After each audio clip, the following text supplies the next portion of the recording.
ఎంతమంది లేచినా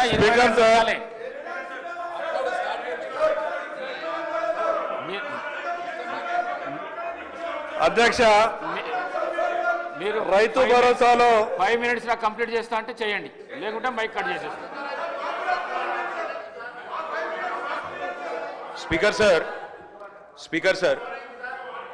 సార్ నిజంగా వీళ్ళకి ఇంట్రెస్ట్ ఉంటే డైవర్ట్ కాకండి. 10 రోజులు హౌస్ పొడిగించండి, అన్ని అంశాల మీద చర్చ పెట్టండి. నిజంగా ప్రభుత్వానికి ఇంట్రెస్ట్ ఉంటే చర్చ పెట్టండి, మాకు అభ్యంతరం లేదు సార్. నేను ఓన్లీ నా సబ్జెక్ట్ మాట్లాడి కంక్లూడ్ చేస్తా సార్.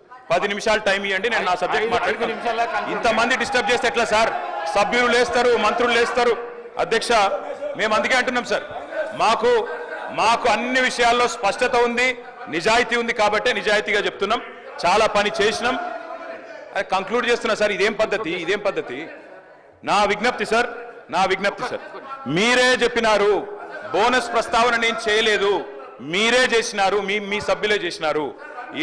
2183 రూపాయల బోనస్ అని చెప్పి మేనిఫెస్టోలో పెట్టింది మీరు. 2183 బోనస్ అనేది దొడ్డు వడ్లకు సంబంధించిందని చెప్పి కేంద్ర ప్రభుత్వం యొక్క ఎంఎస్పీ లెక్క ఉన్నది. బోనస్ ఇస్తామని చెప్పింది దొడ్డు వడ్లకు, ఇవాళ మాట్లాడుతున్నది మాట తప్పి చెప్తున్నది సన్నవడ్లకని.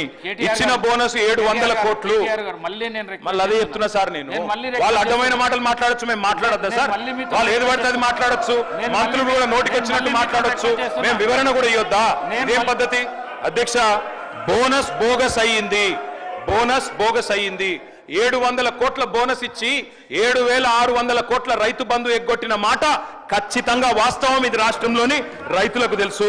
అందుకే అంటున్న అధ్యక్ష, రుణమాఫీ ఉత్తదయింది, బోనస్ బోగస్ అయింది. రైతు బంధు కాదు అధ్యక్ష, దాని పేరు మార్చి రైతు భరోసా అని పెట్టి ఏదో మారుస్తున్నారు అధ్యక్ష. మీరు రైతులను ఏ మారుస్తున్నారు తప్ప ఏది కూడా చేస్తలేరు. అధికారంలోకి వస్తే తొలి కేబినెట్ లోనే రైతు భరోసాకు చట్టబద్ధత, 6 గ్యారెంటీలకు చట్టబద్ధత అన్నారు. తొలి కేబినెట్ జరగలేదా ఇంకా? లేకపోతే తొలి సంవత్సరం దడిచినా కూడా ఒక యాదికి వస్తలేదా? మీ రాహుల్ గాంధీ గారు చెప్పిండ్రు, ఏడబైంది మాట అని అడుగుతున్నాం. అధ్యక్ష, ఇంకొక మాట అధ్యక్ష, ఈ కాంగ్రెస్ పరిపాలనలో గత సంవత్సర కాలంగా రైతు బతుకుకు భరోసా లేదు, రైతు భూమికి భరోసా లేదు. పొలంలో ఉండాల్సిన రైతులు ఇవాళ జైళ్లలో ఉండే పరిస్థితి అధ్యక్ష.